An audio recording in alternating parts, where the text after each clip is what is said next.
All right. So, as you can tell by the title of this live stream, I'm doing a comparison between the Yamaha 672 here and the Conn 8D. To be more specific about these particular model numbers, this is the Yamaha 672 ND. So it means it's made out of nickel, and the D stands for detachable bell. So the regular 672 is a yellow brass fixed horn. And then to get to the model that, let's be frank, most of you will be playing, you have the N for nickel and the D for the detachable bell. And it is a lacquered horn. Now the Conn 8D is standard as nickel. If you want a yellow brass horn, you would get the Conn 6D, which I covered last week. Although the Conn 6D is a much smaller instrument, which to me doesn't really compare to this in feel or sound. Although the 6D is an excellent horn. It's not a yellow brass 8D. This particular 8D, by the way, I've asked many people, no one seems to know what the D in 6D, 8D, whatever actually stands for. If you do, please let me know. But this particular 8D is unlacquered and has a detachable bell. So in the, to be specific about the model number, this would be the Conn 8DS. D standing for nothing and S standing for screw bell. So you have a D on the Yamaha that stands for detachable bell and an S on the Conn that stands for screw bell. It's the same thing for those of you who may be confused by that. These two horns are at very, very similar price points. And I'm sure that is not a mistake on Conn. Ooh, gotta be careful about that. Let me put that down. Okay, so the pricing similarity is not a mistake on Conn's or Yamaha's perspective. So if we take a peek here,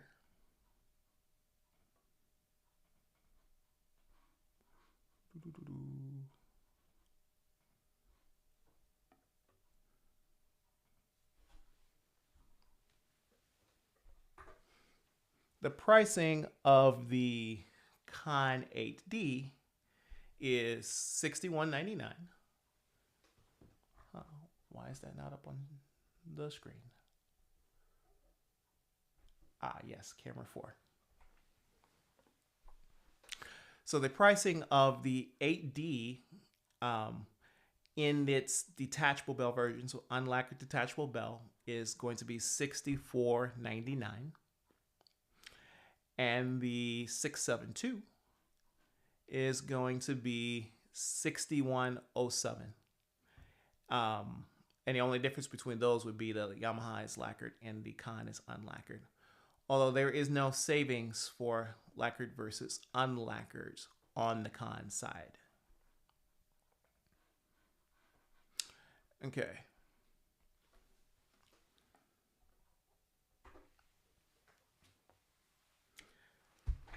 Now, features-wise, these are very similar.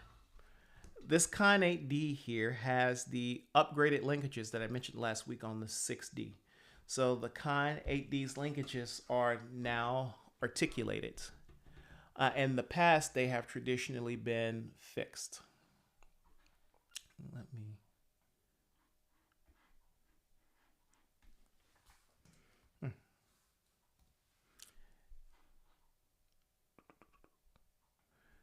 In the past, they would traditionally be fixed, but now they're articulated. Articulated levers means that there's an extra moving joint here at the end. So that greatly improves the feel of the levers and its function. It is still a mechanical thumb linkage here.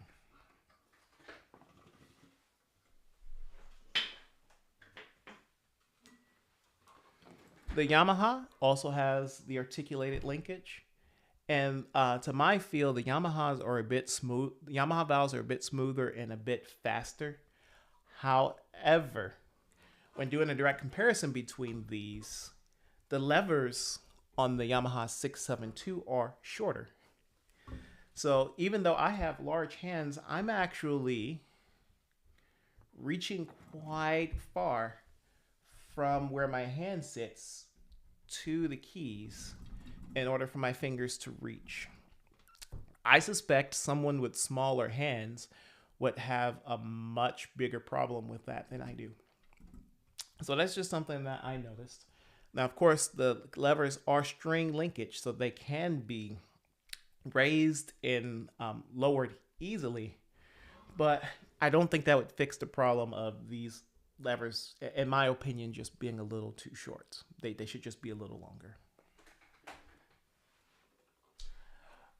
Sound-wise, you can listen to the playing that I did beforehand, to form your own opinion. But I find the sound of the Yamaha to be a little more compact and overall just a little more colorful than the Conn-8D. Size-wise, at least when you put your hand in the bell, size-wise, they feel very similar. The Yamaha 672 is not like the old Yamaha 668, which was a ginormous horn. This is a much more slimmed down scale, smaller horn. And I think that adds to its more colorful tone color and the fact that it's more compact. Although I think which one has the best sound is going to be a matter of personal preference, because I know many of you would prefer the larger, more veiled sound of the Conn-8D. Now, make no mistake, these are both clearly large Kruspe-style horns. Like, none of them are approaching the sound of your standard Geyer-style horn. But in comparison to each other, that is what I am noticing. Now, if we talk about the specs, I'll put that horn way over there, out of my arm's reach. So if we're going to look specifically at the specs of each horn,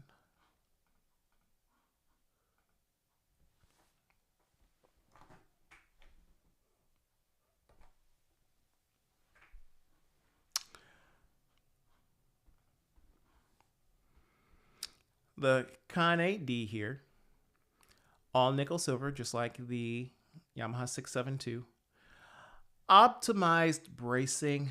Hopefully every single horn out there has optimized bracing. Although that does bring up an interesting point. I think a lot of people don't realize just how much the placement of the bracing of a horn really matters towards the way it plays. I've done videos on a piece of software and some equipment that we own called the BIAS system, the Brass Instrument Analysis System. And we've done experiments where we can measure a horn, we can see its intonation and impedance and all the acoustical properties of the horn. And then we mess with the bracing a bit, and then we can see that that actually changes the impedance, and that does change the intonation of the horn. So bracing really matters, and every single instrument maker worth anything has spent a long time optimizing the bracing on their instruments to get the intonation that they're wanting and the feel of the horn that they're wanting. Now the 8D, unlike the 6D, the 8D does come with a water key. Now, in my opinion, all horns should really come with the water key, but my guess is that some manufacturers are taking them away as standard for cost savings. It can be a tough time to be in manufacturing for everybody. So I'm not making any criticisms here at all, but at least the Conn-8D still does come with a water key. And I know, you say it's a water key. It's a water key, but I would say this is a pretty sturdy water key. It doesn't feel flimsy or anything at all. Same thing with the Yamaha water key. Yamaha water key is a different shape, more C-shaped. I'd say a little harder to operate, but I don't think too many people are going deep into the functionality of their water key. As long as it drains the water and it seals the pipe when you're not draining water, it's probably good enough. So clear lacquered finish, which is standard. We tend to carry unlacquered instruments because we recognize that many serious players prefer the sound and look of the horn without lacquer. And we've done experiments with and without lacquer, and we find that the instruments do play differently without lacquer. Now there are some downsides. You start wearing the metal right away instead of the lacquer itself.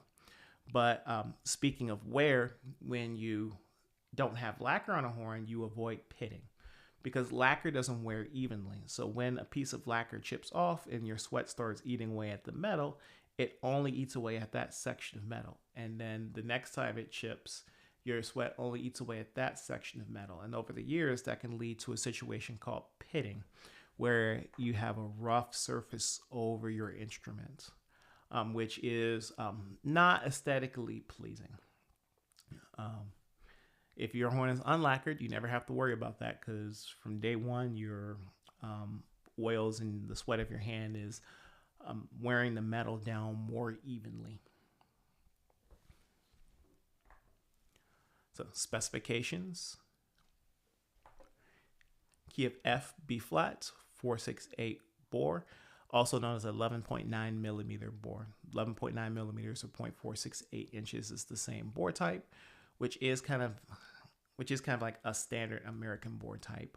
In Europe, you're more likely to find 12 millimeter tubing, of which you might think, well, it's a design choice for the instrument, but 12 millimeters is also a round number, so the tubing is easier to get. That would be .472 in inches. And then, of course, the Alexander standard, which would be .476 inches or 12.1 millimeters. 12.25 inch bell. Again, all nickel silver, tapered rotors and bearings. This is something that Conn in particular has to mention on their horns because the rotors that came from the horns made in Abilene, Texas in the 1970s were not tapered. And this is why you may hear teachers and other horn players say to avoid instruments made in Abilene. That's the main reason. The rotors were not tapered. And what that means is that the casing was completely straight, and then the rotor itself is completely straight inside of the casing. And the potential problem with that is that as the rotors work, they're more likely to wear, become wobbly inside of the casing, etc. Versus tapered rotors, and you would never see the tapering. Even on a rotor that is tapered, it looks straight to the naked eye. But what happens is that the casing is slightly tapered down this way. So when the rotor is put in, there is some place for the rotor to sit. And that keeps it in place better and helps the wearing of the valves take place more evenly. Although I will say, if you can find an Abilene horn with rebuilt valves, that's a perfectly valid choice for an instrument. And since it's made in Abilene, you can probably save some money on it as well. Because the replating process usually involves nickel plating the brass rotors, it really adds a lot of longevity to the rotor itself because nickel is a much harder metal than brass. I hope I didn't confuse everyone with that tangent. If you have any questions, just let me know in chat. Or if you want to ask anything else about French horns or mouthpieces or anything like that, just ask that in chat as well. I love answering chats and talking with anyone who happens to be watching. Okay, so mechanical change valve, as we just went through, and fiberglass case with soft touch exterior.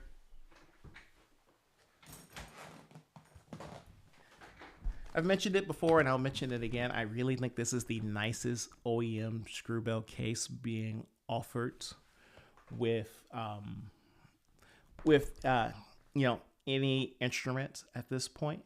Aside from like the premium makers, some of which will offer Marcus Bona cases with the instruments. But this is a very nice case. Fiberglass shell, which most Marcus Bona cases are also fiberglass shell. A faux leather stitched exterior, which is really nice. These are made in Costa Rica. I don't know who's making them, but they're being made in Costa Rica. And everything about this case just feels super premium and super high quality. So I say if you buy a Conn, you really don't need to upgrade the case.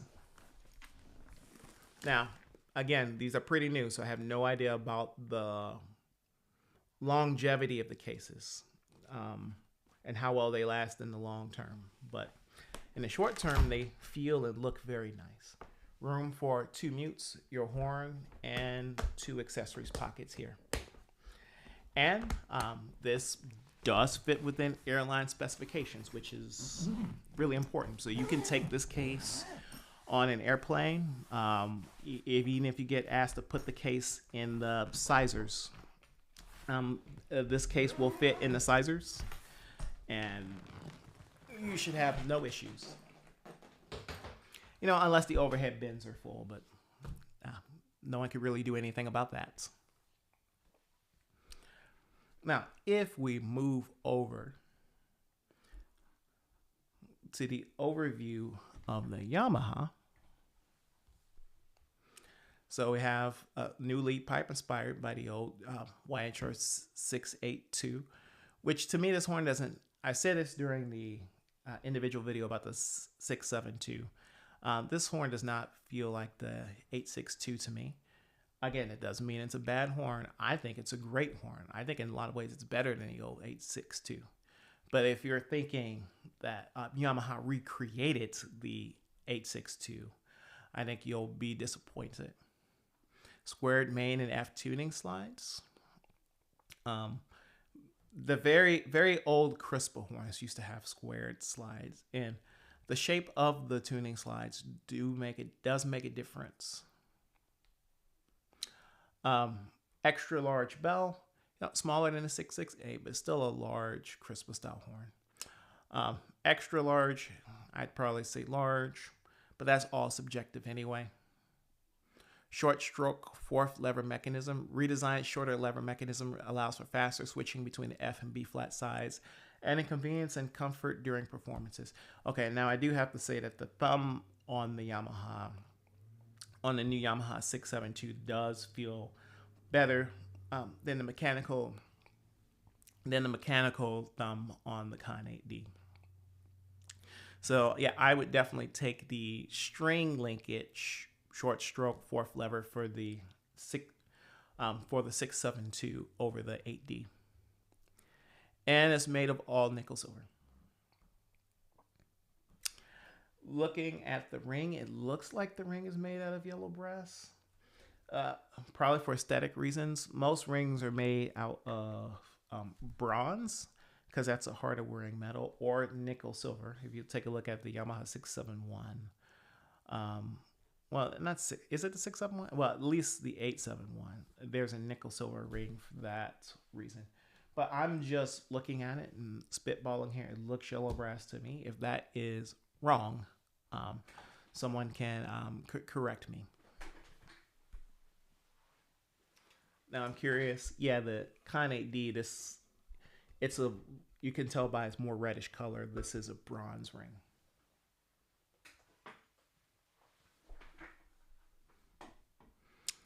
Okay. And I already mentioned the pricing here. So the Yamaha 672 would be $6,107. Conn 8D new would be $64.99. Although this particular Conn 8D is a demo that was played at the International Horn Symposium. So it is 20% off. So this Conn 8D would be $51.95, which is a big savings off of $64.99 for what is essentially a new horn. Don't be thrown off by the demo designation. Okay, let me check here and see if anyone has asked any questions. Okay, can you play them again? Looks like your audio only started about 6 minutes ago. Okay, that would be pretty bad. But let me go ahead and play them again just in case that didn't happen.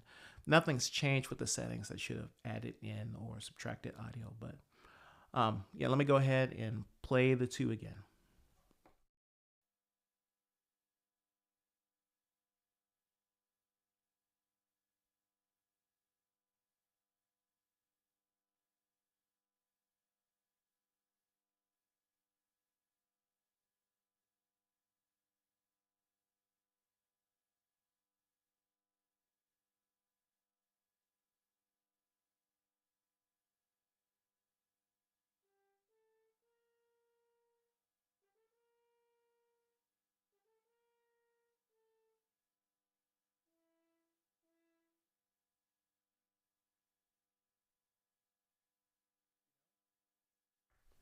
You are right. It looks like my mic 1 is not registering anything. Let me check the preamp here. Huh. I think I know what happened, sadly. Okay. Does that bring it back? No. I am sorry about this. Okay, does that bring it back? Nope.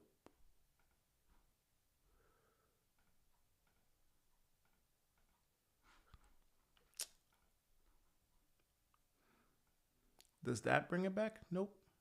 Nope.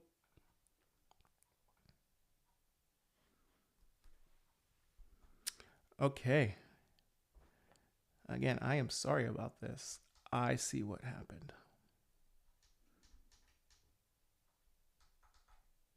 That got set to line level input. So if we go to the inputs here, there we go. Again, I apologize about that. I must have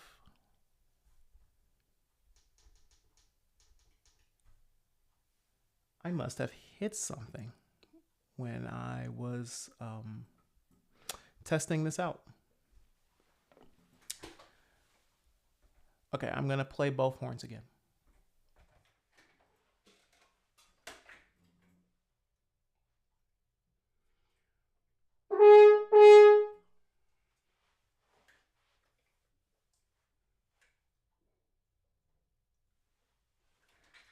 And I'm starting off with the Yamaha 672.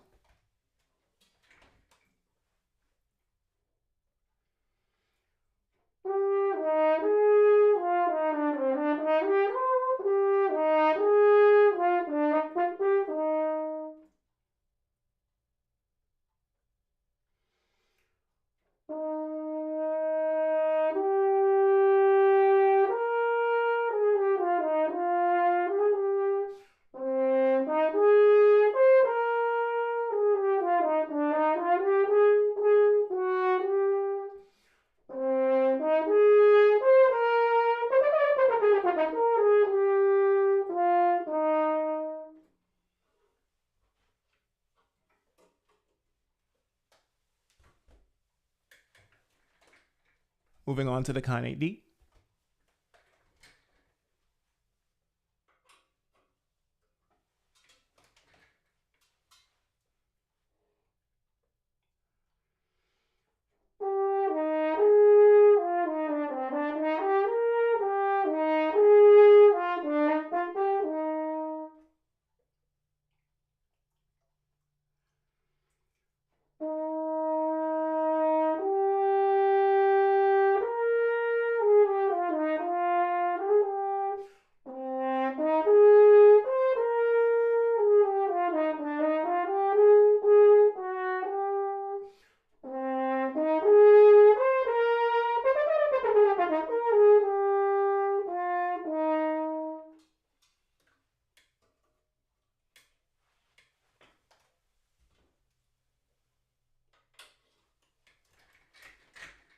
Back to the Yamaha.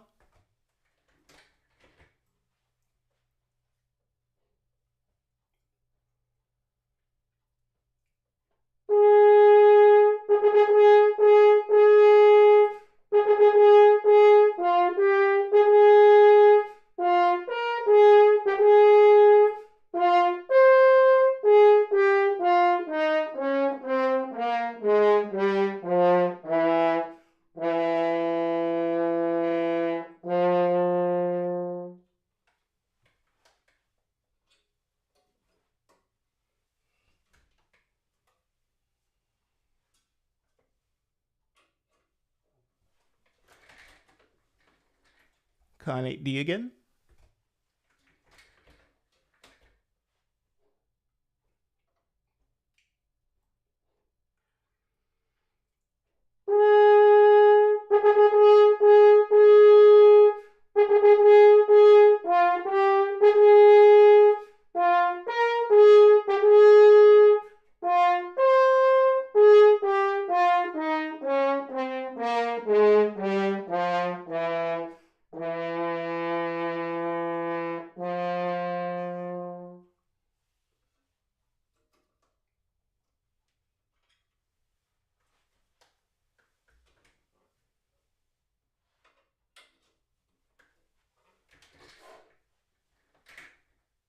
Yamaha, one last time.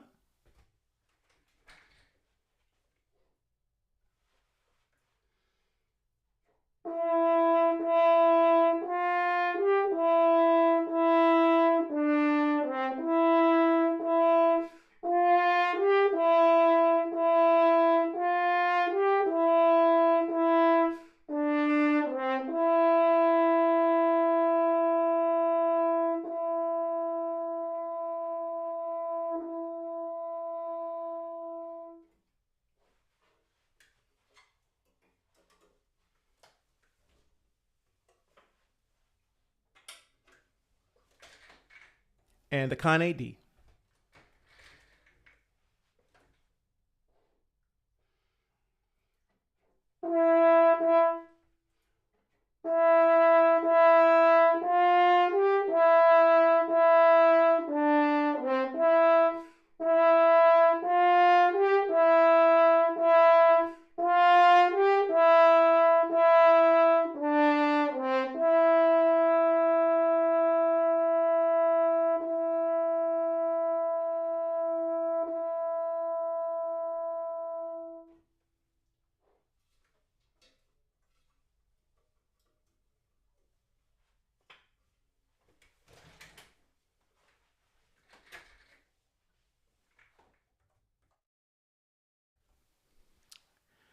Okay, so I've got to figure out how to clean that up in post so the live stream does not start off with lots and lots of silence. But anyway, okay, so we have a few more chats here. How much of a difference do you find the shape of the tuning slides makes? Have you tried different shape, round versus square tuning slides on the same horn as a comparison? I have, and I can't tell you which horn because this was a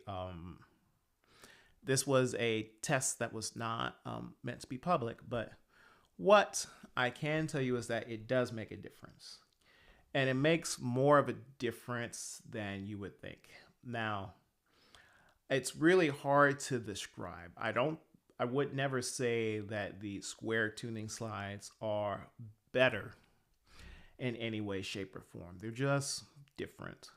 You know, it's the same thing with, I think it's Conn-Selmer, and I hope I'm pronouncing Felix's last name correctly.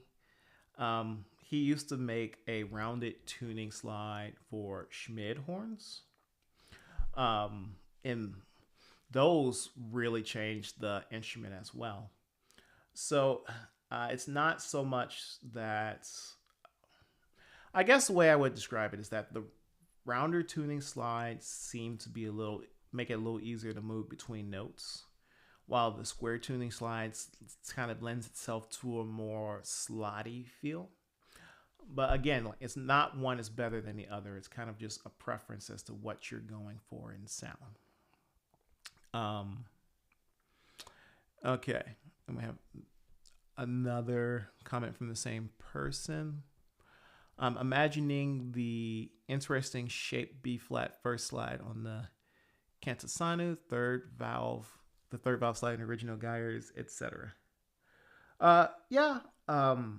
I do have an original gyre that does have the squared third B flat tuning slide, but I've never tried a regular tuning slide in there to see if it's a difference. I have tried for gyre style horns, the B flat third slide tends to have the B flat first slide.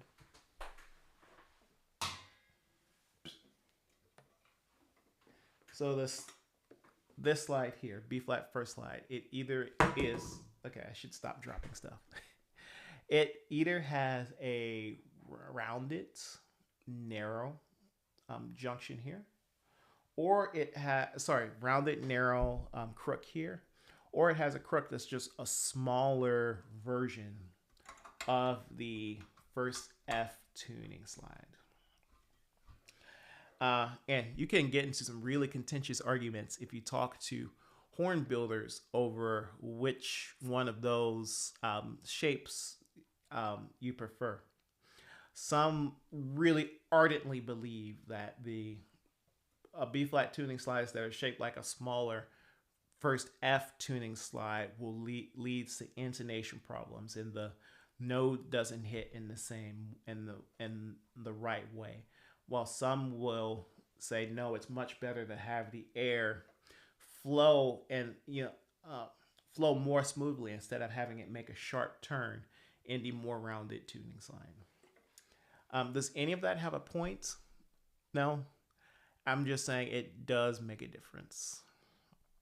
So here we go. Do you use the same mouthpiece for all the horns you play test? Do you have the same cup, Rem Morris, Euroshank to match receivers? I do own the same mouthpiece in Euroshank, but there are very, very few Euroshank horns out there in reality. If it's not an Alexander, then it's probably Morse taper. And some makers such as Finca, Otto, and Dirk do use removable receivers that can be interchanged between Euro and Morse. For example, the Dirk D3, which is very much like the Alexander 103 that I did a video on a few weeks ago. In the European market, it has a Morse receiver, but here it ships with both. And I just put in the Morse receiver before testing it. Some people, and I'm not saying you said this, but it's a good opportunity to bring up the topic. A lot of people believe that all European horns have European receivers. And the fact is that it's not. Most European horns imported to the United States have Morse receivers. And I just see people making that mistake. They're playing a Rico Kuhn or a Dirk or something like that, and they go out and buy a European taper mouthpiece and use that in the horn because they think it has a European receiver, and it just absolutely does not.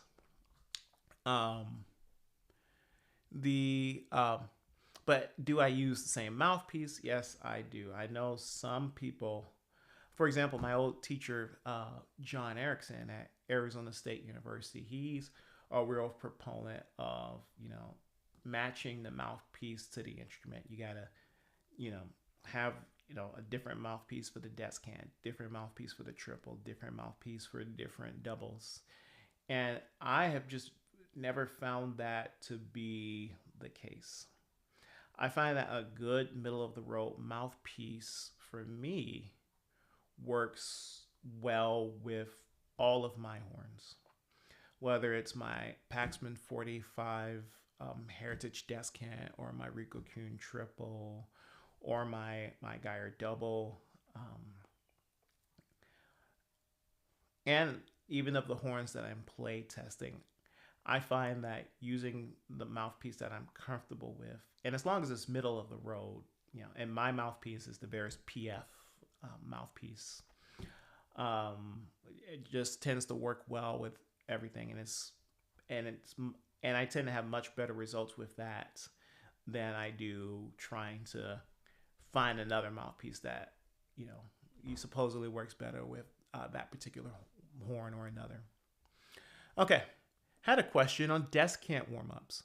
On a day when you are only playing a descant, for example, Haydn or Mozart or Bach, do you start a warm-up on your regular double and the descant, or just warm up on the descant? You know, I don't think I've ever played a day only on the descant, because I will use the descant regularly in ensemble situations, because I do tend to play high horn in the ensembles that I play in. It's usually either a piece or, even more common, a section of a piece. Sadly, I've never been given the opportunity to play like the Bach Brandenburg Concerto yet. But even if I'm probably a better, at least something I have more experience with, would be a day and I'm only going to use my triple. And on those days, I actually still warm up on my double horn, because I tend to do a huge part of my warm up on the F side of the horn. And now, I don't play a whole lot on the F side of the horn. I know that's another controversial subject, and I know there are lots of people who are fully on the side of use the F horn as much as possible, and definitely never use the B flat at the bottom of the staff or anything like that. That is not me. I use the B flat horn a lot because I find that it makes a lot of technical passages easier. It makes a lot of slurs easier, especially at the bottom of the staff when you're looking at like first space F going down to E to E flat. A lot of that is just straight up smoother on the B flat horn. But my warm up is still mostly on the F horn, and that's because the sound of the F horn, in a way, is kind of like, for me, the way I think about it, it's kind of the standard for sound. That rich F horn sound is kind of what I'm looking to imitate when I'm playing the B flat horn, or when I'm playing the F alto horn on my triple or on my descant.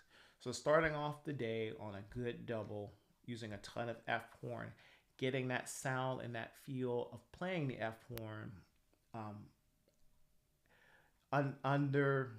getting that, just kind of like as a default, getting that into my head is how I like to do it. And even though like on my Rico Kuhn Innovation Triple, the F horn is an excellent F horn. And when I'm taking the triple for travel, which happens quite a bit, I don't take both horns. I will just take the triple, and then I will just warm up on the F side of the triple. The F side of any triple I've ever tried, as good as it may be, is still a bit of a compromise over the F horn side of a double. So I will start off my day warming up on the F side of my double, and then move on to the descant or the triple or whatever I'm practicing. That is probably a longer answer than you were looking for, but that is my answer. Thank you for your videos. They are the best on YouTube. Your relaxed, forthright style and candid anecdotes are very informative and fun to watch. Thanks for your continued efforts. Well, thank you very much for watching. I'm still always amazed that anyone watches these French horn videos at all. So I think that is all of the chats I am seeing. So you're probably thinking, this was a comparison between the 8D and the 672. Who won? What is the conclusion? Well, my conclusion is that neither one wins. Both have their advantages and disadvantages. If I had to pick between one, I would probably go with the 672, just because I like the more compact, colorful sound. But that's also, I play a Geyer style horn. I grew up in Chicago, going to Chicago Symphony concerts. So like the Geyer style tradition is what's in my ear. So take that with a huge grain of salt. I think if you're looking for like larger, bold, bolder, more covered, velvety sound, I would go with the Conn-8D. We have another comment here. Re-listening, you sound more comfortable on the Conn. Do you agree? Both of these horns feel pretty foreign to me, if I'm going to be honest. So I don't know which one I can say I feel more comfortable on. So I guess that's it. Both of these horns are available for sale on houghtonhorns.com. Like I said, the Yamaha is brand new for $61.07, and the Conn-8D unlacquered is a demo for 20% off, and for $51.95, I believe, which is a great deal. And I know many of you aren't shopping for Kruspe-style horns these days, and for good reasons. The American professional sound and style has moved towards the Geiger style horn, the Geiger style horns, that more compact sound. But number one, most schools are still buying Conn-8Ds, so almost everyone listening here has probably played a Kruspe-style horn at one point in your life, and there's a very good chance that that horn was a Conn-8D. I guess it's equally good chance it was a Houghton 179, but it was a horn from Conn-Selmer. And there are many areas of the country where Kruspe-style horns are still the main tradition. And when it comes down to it, you should always pick the horn that you sound best on, because people do listen with your eyes, but most auditions are blind. And thankfully, more and more auditions are becoming blind through all 3 rounds, which I love. I hate it when the screen comes down in the 3rd round, because to me, well, that's getting to a topic I probably shouldn't talk about, but more and more auditions are becoming blind all the way through. So it's more important that you find a horn that you feel comfortable on and you sound comfortable on, rather than worrying about what people see.